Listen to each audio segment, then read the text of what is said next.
Hello అండి, welcome to mini vlog. ఈరోజు అయితే శ్రావణ శుక్రవారం రోజు వ్లాగ్ అయితే షేర్ చేస్తున్నానండి. మార్నింగ్ అయితే నీట్గా ఇల్లంతా శుభ్రం చేసేసుకొని స్నానం చేసి రెడీ అయిపోయి పూజ చేసుకొని షాప్కి బయలుదేరే టైంకి గోమాత అయితే ఇంట్లోకి వచ్చిందండి. చూసారు కదా డైరెక్ట్గా ఎలా వచ్చిందో.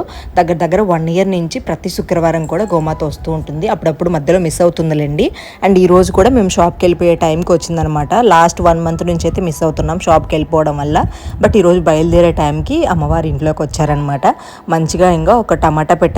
అరటిపళ్ళు ఎక్కువ తినేసిందంట, వద్దు అని చెప్పేసి అన్నారు. ఇంకా తర్వాత అయితే ప్రతి వీక్ కూడా మన ఇంట్లోకి వచ్చారు అంటే ఇట్లా గోమూత్రం అయితే పోస్తుందండి నట్టింట్లో. నార్మల్గా అయితే కొంచెంసేపు ఆగి క్లీన్ చేస్తాను. కాకపోతే ఈరోజు మేము ఇంకా షాప్కి వెళ్ళిపోతాం, క్లోజ్ చేస్తే స్మెల్ వచ్చేస్తుందని చెప్పేసి ఒక 5 minutes ఆగి క్లీన్ చేసేసాను. దాని తర్వాత అయితే ఇంకా శుక్రవారం కదండి, నెక్స్ట్ వీక్ అయితే నేను పూజ చేసుకోలేను అని చెప్పేసి ఈరోజే పూజ చేసుకొని అక్షింతలు అయితే వేయించుకున్నాను. ఫుల్ వీడియో అయితే టైటిల్ కింద ఉంది చూడండి. ఈ వీడియో నచ్చితే లైక్ చేయండి. Thank you.